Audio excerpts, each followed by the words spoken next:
child deserves a bright future, the right to grow and learn in safe, healthy, and enriching environments. On June 12th, Barbados joins the world in commemorating World Day Against Child Labor. This year, we are being invited to speed up efforts to end the worst form of child labor. I stand in solidarity and support with all those who work assiduously to protect our children and youth from injustice or foster their safe, age-appropriate, and enriching work environments. All those who ensure our children access their right to quality education should be assured of the support of the Ministry of Educational Transformation and determination to transform our model of educational service delivery, leadership, and student learning to be inspired by world-class standards but grounded in Bajan values. As we join the International Labour Organization and the Regional Initiative of Latin America and the Caribbean in commemorating World Day Against Child Labor, we do so from a position of pride and somber commemoration.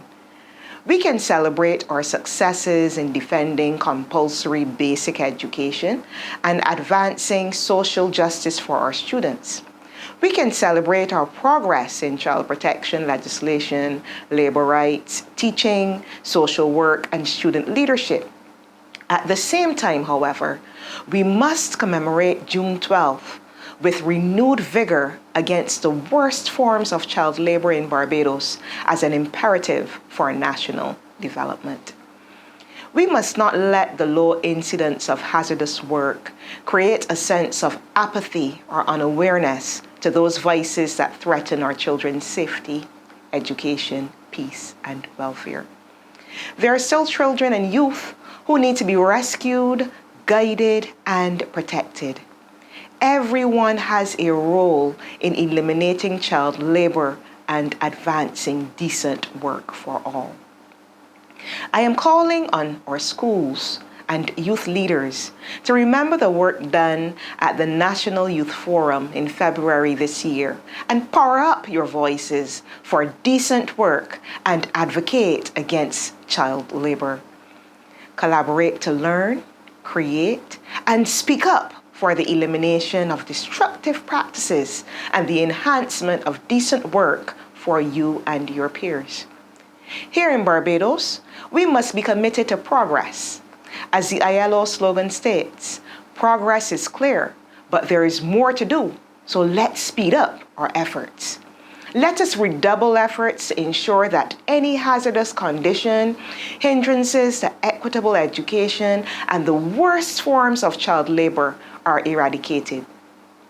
To help achieve this, everyone who is aware of children at risk should speak up and do so where it matters to help rescue and restore bright future trajectories for every child. Youth, not only adults, must be positively vocal to advocate and create the best conditions for our children to thrive. As we transform our educational system, I want to see powerful students with strong critical thinking skills, collaborating on projects to solve some of the world's problems, like child labor. Student leaders, I am calling on you to educate your peers, inspire reporting, activate for transformation, and promote national awareness. You were challenged to power up your voices this year. Now is the time to act in your schools and communities and stimulate change.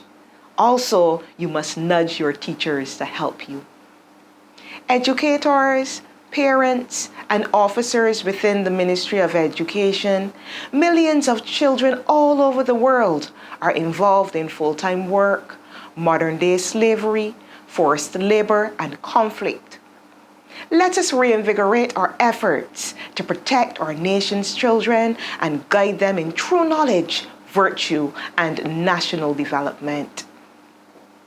I am Dr. Ramona Archer-Bradshaw, Chief Education Officer, Ministry of Educational Transformation in the Republic of Barbados.